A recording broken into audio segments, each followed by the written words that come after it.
Jemaat Tuhan, selamat hari Minggu, salam sejahtera bagi kita semua yang dicintai dan mencintai Tuhan kita Yesus Kristus. Selamat beribadah, dan pelayan firman pada ibadah Minggu ini adalah Pendeta Jimmy Sormin. Jemaat yang dikasihi Tuhan, dari tempat kita masing-masing, kita tetap dapat bersukacita dan bersyukur karena menghayati perjumpaan bersama Tuhan di hari Minggu seperti ini. Sukacita dan syukur tetap dapat kita ungkapkan karena kita percaya bahwa seberat apapun kehidupan kita karena situasi yang terjadi, namun persoalan hidup itu tidak pernah sebanding dengan kasih setia Tuhan yang nyata memelihara kita. Jemaat Tuhan, mari berdiri dan kita awali perjumpaan kita dengan nyanyian penuh syukur dan sukacita. Bersyukurlah bagi Tuhan.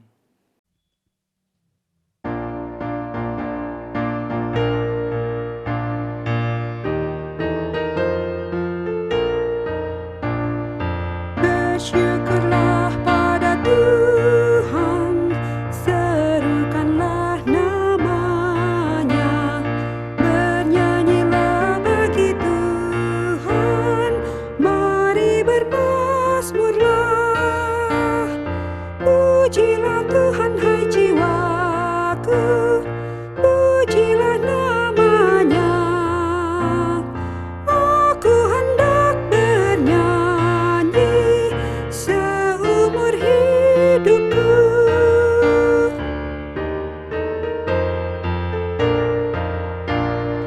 Hatiku siap ya Tuhan, bernyanyi dan bermazmur, karena Engkau maha baik, setia dan benar. Pujilah Tuhan hai jiwaku, pujilah namanya. Aku hendak bernyanyi seumur hidupku.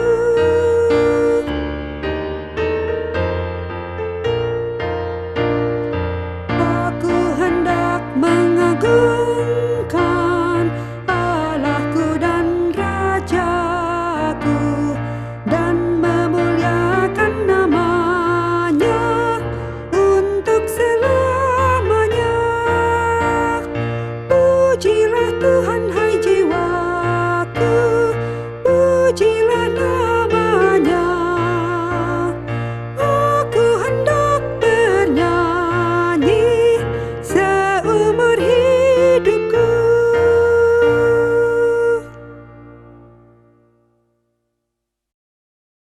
Umat yang dikasihi Tuhan, ibadah minggu ini ditabiskan dengan pengakuan bahwa pertolongan kita adalah dalam nama Tuhan yang menjadikan langit dan bumi, dan yang tetap setia memelihara ciptaan tangannya. Bersyukurlah pada Tuhan, panggillah namanya, perkenankanlah perbuatannya di antara bangsa-bangsa, bernyanyilah baginya, bermazmurlah baginya. Percakapkanlah segala perbuatannya yang ajaib. Bermegahlah di dalam namanya yang kudus. Biarlah bersuka hati orang-orang yang mencari Tuhan. Kasih karunia, rahmat dan damai sejahtera dari Allah Bapa kita dan dari Tuhan Yesus Kristus Anak Bapa akan menyertai kita dalam kebenaran dan kasih.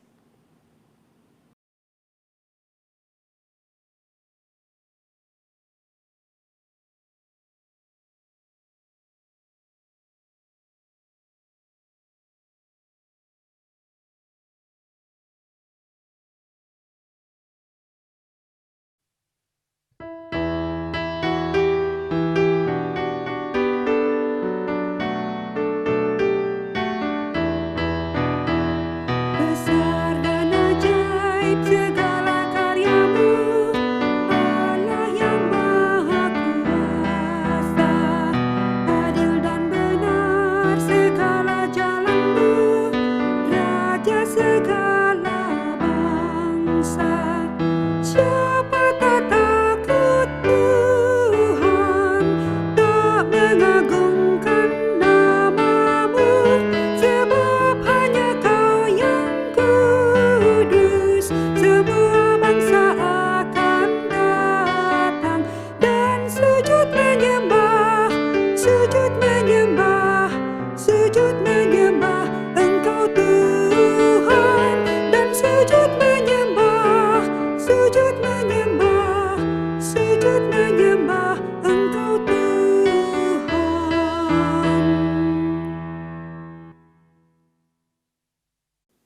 Jemaat yang dikasihi Tuhan, marilah berdoa. Ya Tuhan Allah Bapa yang Maha Besar, hari ini kami haturkan syukur dan berterima kasih kepadamu. Cinta kasih-Mu selalu nyata menyertai kami hingga kini. Kadang perjalanan hidup memang terasa berat kami tempuh. Ada saat di mana kami merasa goyah, kami lemah dan hampir tak berdaya untuk melewati hari-hari hidup kami. Dan tanpa sadar, kami yang lemah lupa mengerjakan tugas kami, bersaksi dengan iman tentang cinta kasih dan kebaikan-Mu yang nyata telah memelihara hidup kami sepanjang waktu. Ya Kristus, Tuhan kami yang hidup, sesungguhnya karya kasih-Mu telah memberikan semangat dan motivasi bagi kami untuk menapaki hidup beriman kami setiap saat dengan mengerjakan pekerjaan-pekerjaan benar dan baik yang memuliakan nama-Mu dan menjadi kesaksian bagi dunia. Namun kami sadari dan kini kami mengaku kepadamu ya Tuhan yang penuh kasih, keegoisan dan pementingan, ketakutan dan keraguan kami akan kuasa-Mu sering melemahkan kesaksian kami tentang Engkau sebagai Tuhan yang selalu nyata hadir dan berkarya. Karena itu kepadamu Kristus Tuhan, kami mohon ampunilah ketidakpercayaan kami dan kegagalan kami untuk mengerjakan apa yang Engkau ajarkan dan kehendaki. Ya Roh Kudus, pendamping dan penuntun yang setia, kami telah Kau dampingi sepanjang waktu dan telah menemani kami melewati hari-hari hidup kami yang berat, namun penuh kebaikan-Mu. Melangkah selanjutnya di minggu baru ini, kami memohon penyertaan-Mu. Teguhkan langkah kami untuk berjalan bersama-Mu. Kuatkan tangan kami yang lemah untuk mengerjakan perbuatan-perbuatan iman yang menyaksikan kepada dunia tentang cinta kasih-Mu. Kuduskan pikiran dan perkataan kami supaya semuanya menjadi pujian yang menyenangkan Tuhan dan menjadi kesaksian bagi sesama. Dalam nama Bapa dan Putra dan Roh Kudus kami berdoa. Amin.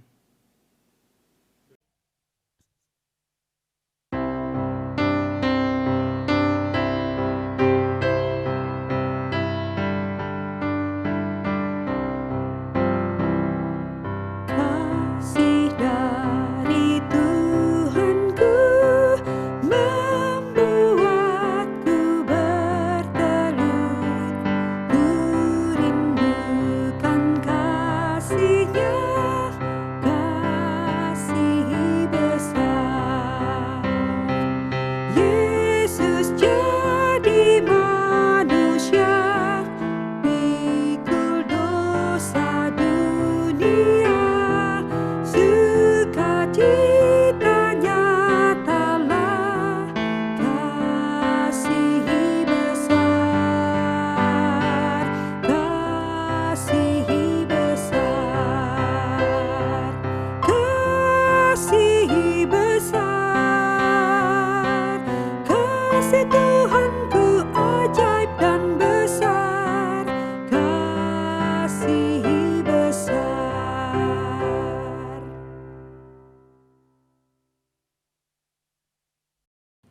Umat yang Tuhan Yesus kasihi, sebelum kita membaca dan merenungkan sabda Tuhan, marilah kita memohon bimbingan Roh Kudus. Kita berdoa. Kami datang ke hadirat-Mu, ya Bapa, memohon curahan kuasa Roh Kudus-Mu. Sesaat lagi kami akan mendengarkan apa yang menjadi pemberitaan sabda Tuhan.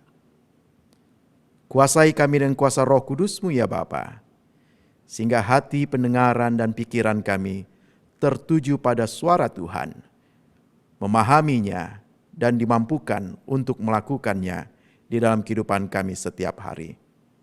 Bersabdalah, karena kami sedia untuk mendengarkannya. Amin. Pembacaan Alkitab dari kitab Perjanjian Lama yang terambil dari Amsal 3 ayat 13 sampai dengan 20. Jemaat Tuhan, mari berdiri dan mendengarkan pembacaan Alkitab hari ini yang berkata, berbahagialah orang mendapat hikmat, orang yang memperoleh kepandaian, karena keuntungannya melebihi keuntungan perak dan hasilnya melebihi emas. Ia lebih berharga daripada permata, apapun yang kau inginkan tidak dapat menyamainya. Umur panjang ada di tangan kanannya, di tangan kirinya kekayaan dan kehormatan. Jalannya adalah jalan penuh bahagia, segala jalannya sejahtera semata-mata. Ia menjadi pohon kehidupan bagi orang yang memegangnya. Siapa yang berpegang padanya akan disebut berbahagia. Dengan hikmat Tuhan telah meletakkan dasar bumi, dengan pengertian ditetapkannya langit, dengan pengetahuannya air samudra raya berpencaran dan awan menitikkan embun. Demikianlah pembacaan firman Tuhan. Berbahagialah setiap orang yang mendengarkan firman Tuhan, menghayatinya dan melakukannya dalam perjalanan kehidupannya sehari-hari, sehingga dengannya Kristus dimuliakannya. Haleluya.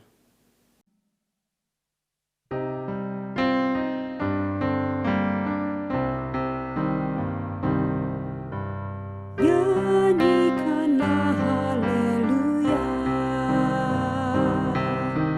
Nyanyikanlah haleluya. Haleluya, haleluya. Nyanyikanlah haleluya.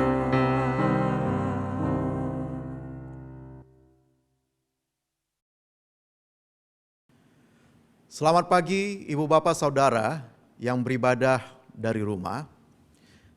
Sungguh berbahagia bahwa di hari Minggu, hari Tuhan ini, kita diajak kembali untuk mendengarkan sabda Tuhan. Dan saat ini Majelis Sinode memberikan tema untuk kita semua, yakni spiritualitas era digital.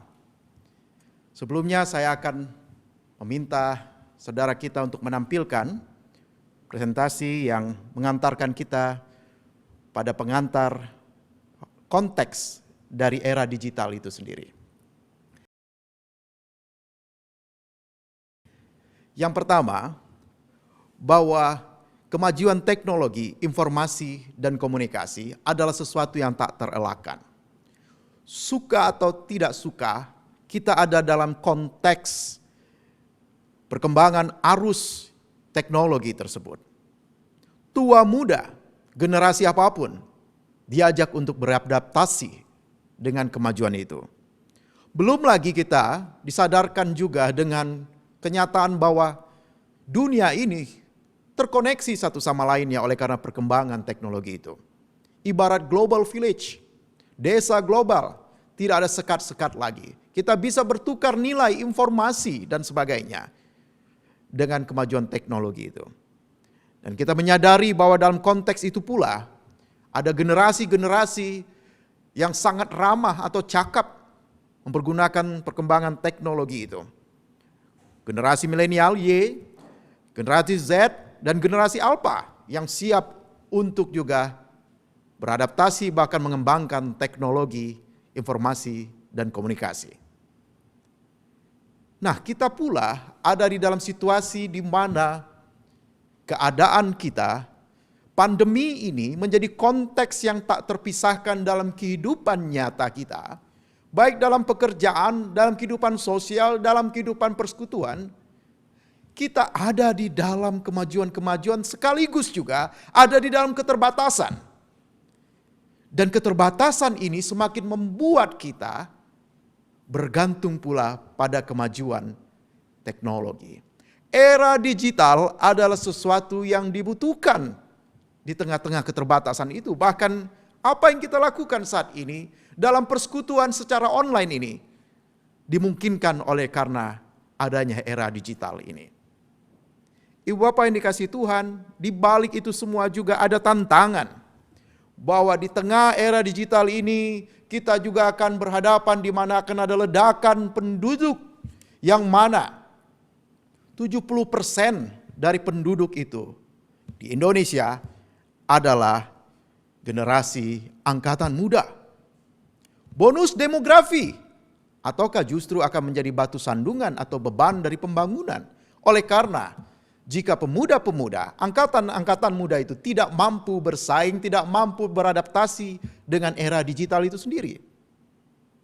Yang berikutnya, tantangan yang lain adalah perubahan nilai-nilai yang terjadi di masyarakat. Bagaimana anak menghargai orang tua, bagaimana anak membawa diri atau angkatan muda membawa diri di tengah-tengah pergaulannya. Belum lagi dengan berbagai informasi yang mudah didapat, membuat nilai-nilai, bahkan nilai-nilai kekristenan terus tergerus pula di tengah-tengah berbagai informasi yang ada. Selain pandemi, kita juga berhadapan dengan infodemi. Ada hoax, ada berita-berita miring, ada berita-berita negatif yang siap untuk mengubah nilai-nilai dalam kehidupan kita. Tantangan lainnya adalah tuntutan kompetisi. Di mana dunia kerja membuat kita, ini disrupsi dari era digital ini, menuntut kecakapan untuk beradaptasi dengan segala hal yang berbau informasi, teknologi, ya. Tapi di balik itu semua juga dituntut untuk bisa mengupayakan diri untuk tidak tergantung pada sektor-sektor pekerjaan yang sudah ada sekarang ini. Karena apa? Akan banyak sektor pekerjaan, dunia kerja ini yang tidak lagi membutuhkan tenaga manusia. Situasi lain adalah komunitas lain. Saudara-saudara kita di luar sana. Yang dengan kemampuannya, kecakapannya, mengupayakan untuk memprovokasi banyak orang lewat hoax, lewat berita-berita yang mengangkat semangat radikalisme, bahkan terorisme dengan menggunakan kemajuan teknologi informasi dan komunikasi. Bagaimana dengan kita? Apakah kita tetap berdiam diri di tengah-tengah itu? Karena apa? Di balik yang buruk itu, negatif itu sekalipun, tantangan yang ada itu, konteks yang ada itu, ada tetap kesempatan. Di mana di dunia atau di era digital ini, gereja bisa menjadi gereja yang tanpa dinding. Semakin nyata bahwa gereja itu bukan lagi gedungnya, bisa menjangkau jiwa-jiwa. Di detik ini juga, orang yang tidak berada di Jemaat Kelapa Gading bisa menyaksikan, bisa turut beribadah bersama-sama dengan kita. Di detik ini pula, orang di mana-mana bisa kita jangkau untuk dijamah Tuhan melalui perkataan perbuatan kita, melalui kemajuan teknologi, jika kita memanfaatkannya. Itu tergantung niatan kita, komitmen kita untuk mengembangkan itu. Bukan justru menghindar atau melawan atau menolak digitalisasi yang terjadi. Karena sebagian jemaat ada yang berkata, untuk apa ibadah online? Itu tidak afdol. Itu tidak sah. Yang sah adalah persekutuan bertemu antar sesama dan menyembah Tuhan. Tentu ibadah tidak dibatasi dengan keadaan pertemuan fisik. Ibadah yang sejati harus ada di dalam ekspresi iman kita dalam situasi apapun, berjumpa dengan Tuhan. Dan juga mengekspresikan itu di dalam pertemuan-pertemuan mau online mau offline dengan sesama. Karena belum tentu atau tidak ada jaminan orang yang bertemu di dalam satu ruangan ada kasih di dalamnya. Dan ibadah yang sejati adalah ibadah pula yang pro kehidupan, bukan yang mengancam kehidupan. Yang ramah di tengah situasi yang tidak ramah ini. Yang memungkinkan orang dalam keadaan sehat, terjaga, tidak terancam keberadaannya. Di tengah itu juga ada kesempatan lain, yaitu efisiensi dan efektivitas. Jika selama ini ada pemborosan oleh karena BBM yang dipakai, jika selama ini ada pertemuan-pertemuan yang harus mengupayakan konsumsi yang begitu luar biasa, acara yang dibuat luar biasa, ada efisiensi, ada dana yang bisa diupayakan untuk pengembangan pelayanan yang lebih jauh hebatnya. Dipakai untuk menyentuh jiwa-jiwa itu, untuk kepentingan-kepentingan memberdayakan orang lain. Dan efektivitas di mana pula ada orang-orang yang mampu di tengah-tengah kesibukannya tetap memberi diri, bisa dalam persekutuan, bisa di dalam hubungan dengan Tuhan dan sesama, dengan adanya kesempatan perkembangan di era digital ini. Lalu ada pula oikumene in action, di mana ada pemberdayaan yang kita bisa lakukan secara virtual di tengah-tengah krisis ekonomi ini. Jika gereja mau ambil bagian memberdayakan ekonomi warga jemaat, bahkan masyarakat luas, era digital memungkinkan itu. Itu jika kita memanfaatkannya. Nah, yang dibutuhkan adalah di tengah-tengah ini. Jika ada yang buruk tadi, ada kesempatan yang positif tadi, tidak lain tidak bukan adalah hikmat dari Tuhan. Agar apa? Di tengah-tengah pilihan-pilihan, tantangan-tantangan, ancaman-ancaman, bahkan hikmat itu memampukan kita tetap mengembangkan spiritualitas kita. Semakin mengakrabkan diri kita dengan Tuhan, bahkan dengan sesama. Di dalam pembacaan kita Amsal 3 ayat 13-20, spiritualitas pada era digital ini bukan ke arah degradasi seharusnya, melainkan kepada pertumbuhan. Karena adanya tantangan dan kesempatan itu. Umat Kristen biasanya di dalam zona nyaman, datar, tanpa tantangan, pertumbuhannya datar. Tidak ada sesuatu yang secara vertikal atau mengembang. Tapi biasanya jika ditantang, kreativitasnya, kemampuan-kemampuannya, bahkan permohonan kepada Tuhan untuk semakin bertumbuh itu membuat dia mampu mengembangkan spiritualitasnya di tengah-tengah era digital ini. Namun dibutuhkan niat dan komitmen untuk itu. Karena apa? Tidak hanya bagi kaum muda saja era digital ini terjadi. Bahkan usia lanjut atau usia senior bisa memanfaatkannya dengan niatan dan komitmen untuk melayani, untuk menjangkau saudara-saudara yang lanjut usia, saudara-saudara yang dalam keadaan sulit untuk dijangkau karena sakit di rumah atau di tempat-tempat yang jauh. Dengan era digital ini, pelayanan-pelayanan itu semakin justru meningkatkan spiritualitas kita. Sekali lagi, jika komitmen itu ada, niatan kuat ada pada kita. Selanjutnya, ayat 13-15 menunjukkan pada kita bahwa hikmat itu adalah yang utama, bukanlah harta. Dia lebih tinggi dari harta itu sendiri. Jika harta membuat kita menjaganya, hikmatlah yang menjaga kita. Karena apa? Kita disibukkan untuk mencari proteksi terhadap harta kita. Bank yang baik, investasi yang baik, menjaga rumah dengan menyewa security ataupun juga tenaga-tenaga lainnya. Hikmat tidak membutuhkan itu. Justru sebaliknya, hikmat menjaga kita di tengah-tengah keadaan yang sulit ini. Kita mampu mencari cara untuk jauh dari ancaman atau selamat dari ancaman. Hikmat yang membuat kita pula menjadi berkat untuk menjauhkan orang lain dari ancaman itu. Hikmat membuat kita dalam keadaan tenang menghadapi segala ujian-ujian kehidupan. Di ayat 16-18 mengatakan bahwa untuk menjaga kehidupan kita, hikmat itu juga harus menjadi bagian yang terus membuat kita bergantung padanya. Jika kita bergantung padanya, otomatis adalah bergantung pada sumber hikmat itu sendiri. Sehingga di ayat 19-18 menunjukkan kepada kita, 19-20 maksudnya, menunjukkan kepada kita bahwa Allah sendiri sejak mulanya menciptakan apa yang diciptakannya berdasarkan pula hikmatnya. Betapa luar biasa hikmat itu dibutuhkan. Namun terkadang ketika Tuhan telah menyentuh kita, telah menegur kita bahkan, kita tidak patuh pada tuntunan hikmat itu. Karena apa? Terkadang hikmat itu membuat kita tidak nyaman. Kita harus memilih sesuatu yang benar, bukan yang baik. Karena yang benar itu terkadang menyakitkan.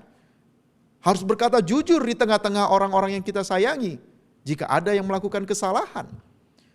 Harus melakukan yang baik dan benar pada saat yang bersamaan. Hikmat mengantarkan kita untuk memaafkan orang yang salah pada kita. Rasanya tidak nyaman. Hikmat membuat kita untuk tetap dalam hati dingin ketika orang-orang memfitnah, menjatuhkan kita. Hikmat membuat kita untuk tetap tenang di tengah keadaan yang buruk ini, ekonomi, sosial, dan sebagainya. Sungguh rasanya tidak enak. Namun jika kita patuh pada hikmat itu, pada tuntunan Tuhan, maka hikmat itu memenangkan kita, mengantarkan kita pada sesuatu yang membuat kita pada akhirnya, Tuhan, luar biasa hikmat-Mu. Terangkat syukur, terangkat kesaksian, dan hikmat itu membuat kita pula menjadi model-model, teladan-teladan yang membuat orang juga semakin bergantung pada hikmat Tuhan. Oleh karenanya, ibu bapak yang dikasihi Tuhan, haruslah kita menggantungkan diri pada Tuhan sang sumber hikmat. Di tengah-tengah pandemi ini, hikmat membuat kita juga diajak untuk semakin disiplin dalam protokol kesehatan. Di tengah orang-orang yang tidak butuh ataupun juga tidak patuh pada protokol, malas pakai masker, malas melakukan aktivitas-aktivitas yang diharapkan di dalam protokol itu, hikmat membuat kita terjaga, awas diri, peduli, tidak menyepelekan apa yang menjadi himbauan-himbauan yang menyelamatkan secara fisik itu. Dan untuk itu juga Bapak Ibu, di tengah era digital ini, spiritualitas kita juga ditantang. Diajak pula oleh Sang Pencipta yang mengizinkan era ini terjadi. Untuk kita tetap bertumbuh, mengupayakan segala sesuatunya sesuai dengan hikmatnya. Bahkan memanfaatkan era ini untuk semakin memuliakan namanya. Mintalah selalu hikmat kepada sumbernya. Patuhlah pada ajarannya. Setia pada firman-Nya, serta kembangkanlah itu semua untuk semakin dimuliakannya nama Tuhan. Biarlah kita direndahkan, namun Tuhan ditinggikan. Oleh karena hikmat di tengah-tengah perkembangan dunia, ancaman dunia ada pada kita. Dan spiritualitas kita, kedekatan diri, keakraban diri dengan Tuhan itu terus bertumbuh bahkan berbuah dan bermanfaat bagi jiwa-jiwa yang merindukan hikmat Tuhan dan jamahannya. Tuhan sertai, berkati, juga lindungi ibu bapak dan saudara sekalian. Amin.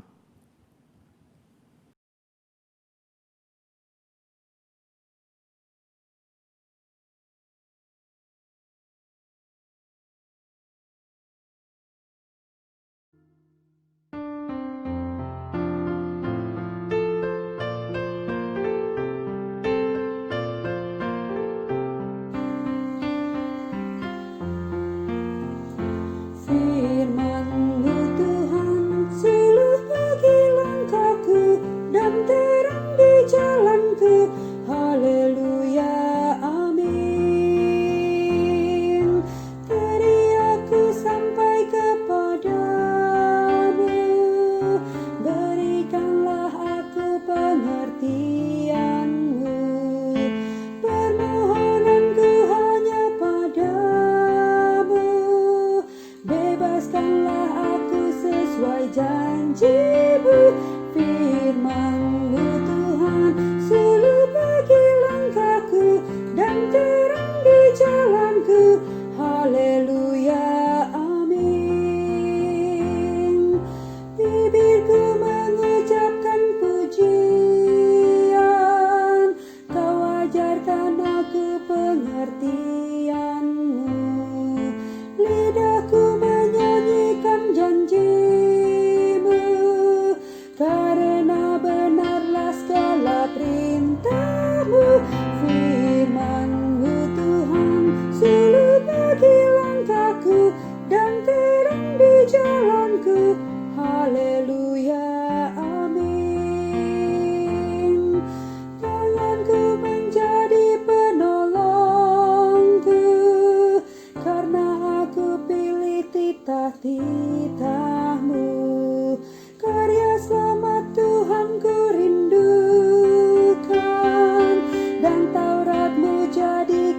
kesukaanku.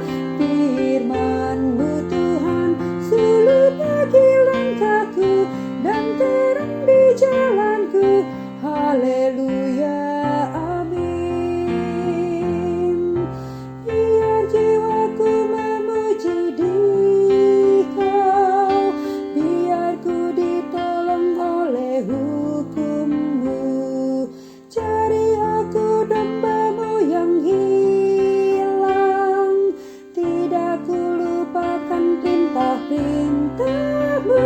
Firman-Mu Tuhan, suluh bagi langkahku dan terang di jalanku. Haleluya, amin.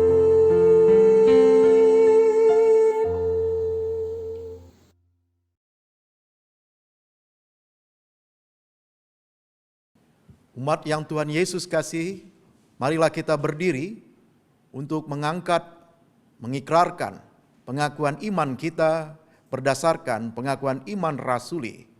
Dengan hati dan mulut masing-masing orang berkata, "Aku percaya kepada Allah, Bapa yang Maha Kuasa, Khalik langit dan bumi, dan kepada Yesus Kristus, Anak-Nya yang tunggal Tuhan kita, yang dikandung daripada Roh Kudus, lahir dari anak darah Maria, yang menderita di bawah pemerintahan Pontius Pilatus, disalibkan, mati dan dikuburkan, turun ke dalam kerajaan maut. Pada hari yang ketiga, bangkit pula dari antara orang mati, naik ke sorga, duduk di sebelah kanan Allah, Bapa yang Maha Kuasa, dan akan datang dari sana untuk menghakimi orang yang hidup dan yang mati.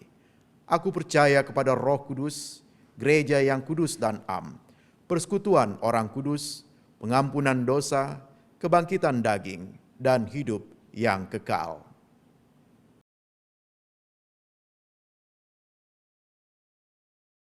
Saudara yang terkasih dalam Tuhan Yesus, marilah kita satu dalam doa. Ya Tuhan, kami sungguh mengucap syukur untuk sabda yang telah ditaburkan di atas kami.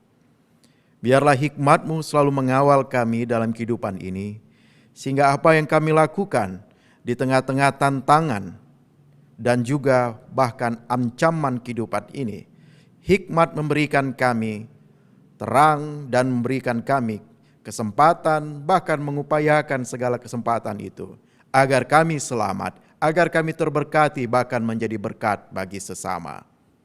Biarlah hikmat Tuhan juga yang menuntun orang-orang yang kami kasihi, keluarga kami, sanak saudara kami, teman-teman dalam sepergaulan kami, demikian juga orang-orang yang bahkan merindukan tuntunan Tuhan.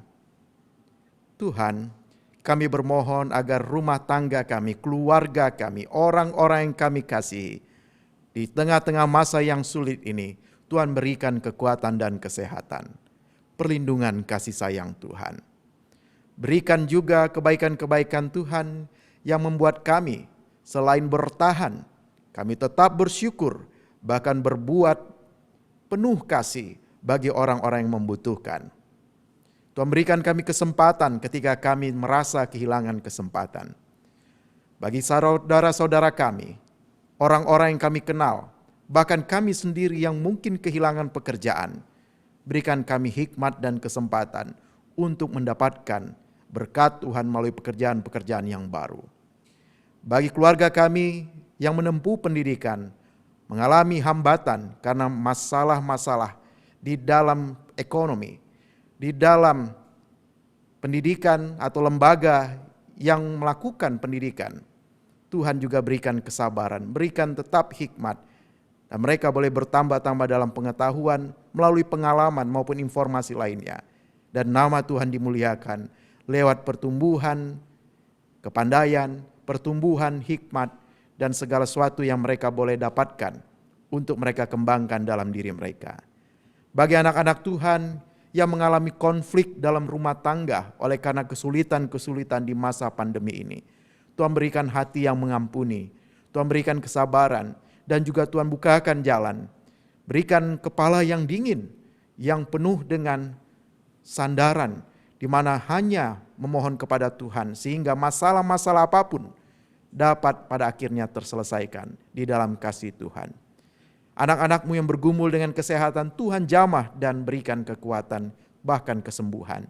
Anak-anak-Mu yang bergumul dengan masalah-masalah lainnya, Tuhan juga jamah dan lawat mereka.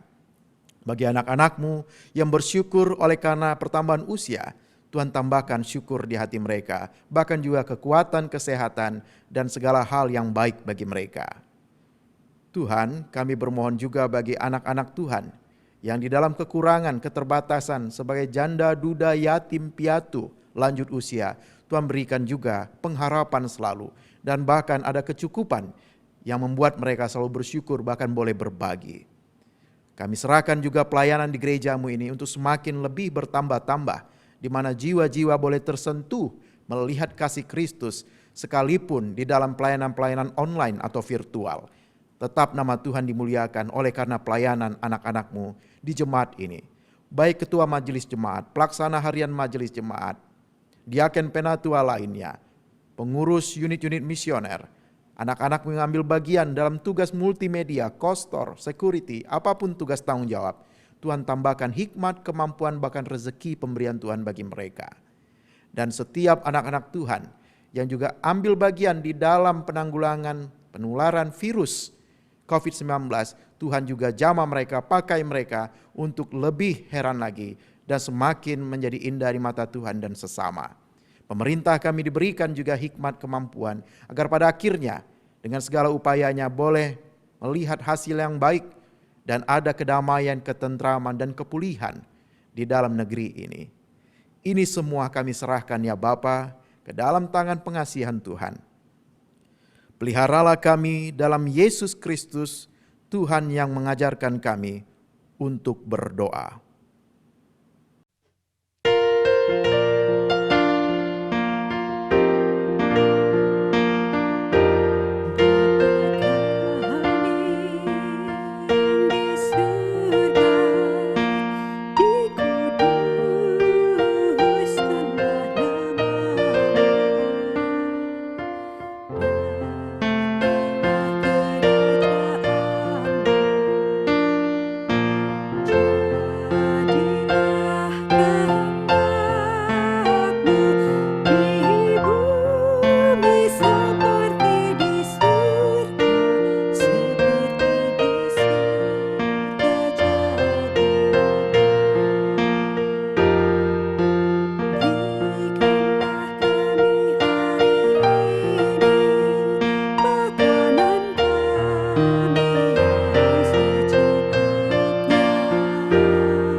Jemaat yang diberkati Tuhan, kita akan memberikan persembahan bagi Tuhan.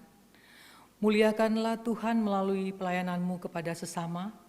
Topanglah tugas-tugas pelayanan gereja melalui persembahan syukur-Mu.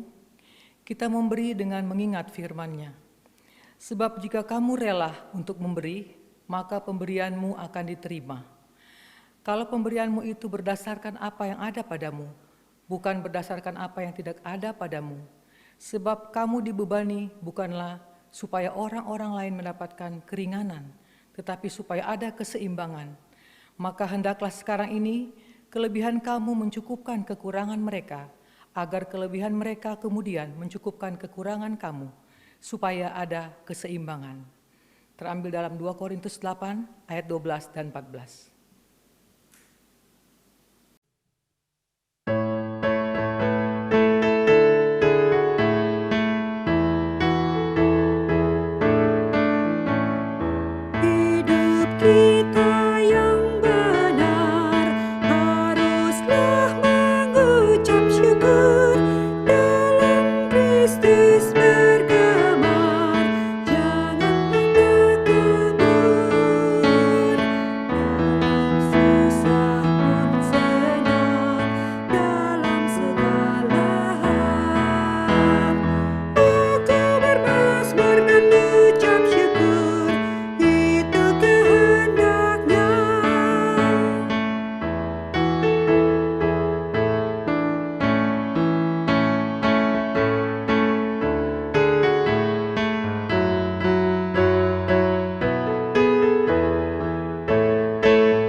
Jemaat Tuhan, mari berdiri.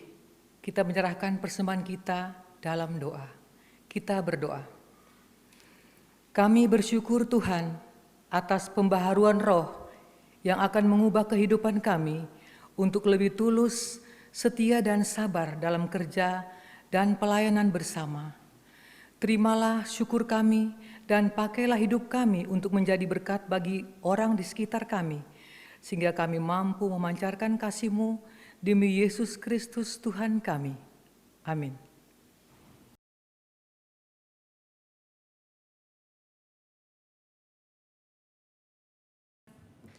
Umat Tuhan, kembalilah ke dalam kehidupanmu sehari-hari dan lakukanlah firman Tuhan seperti yang saudara telah dengar.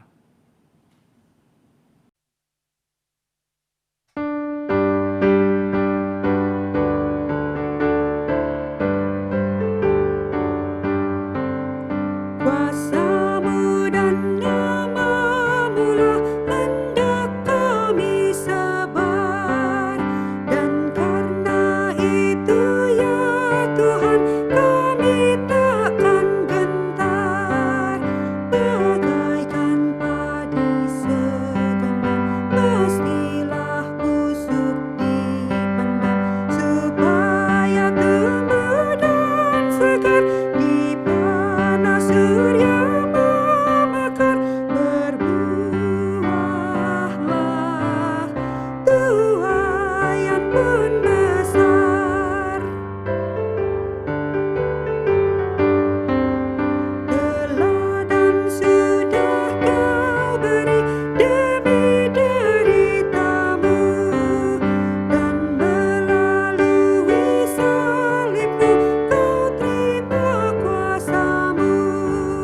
Bagian kami tak lebih seperti segenggam benih melintas kubur yang gelap, agar kelak kan menetap bersama-Mu di Firdaus gemerlap.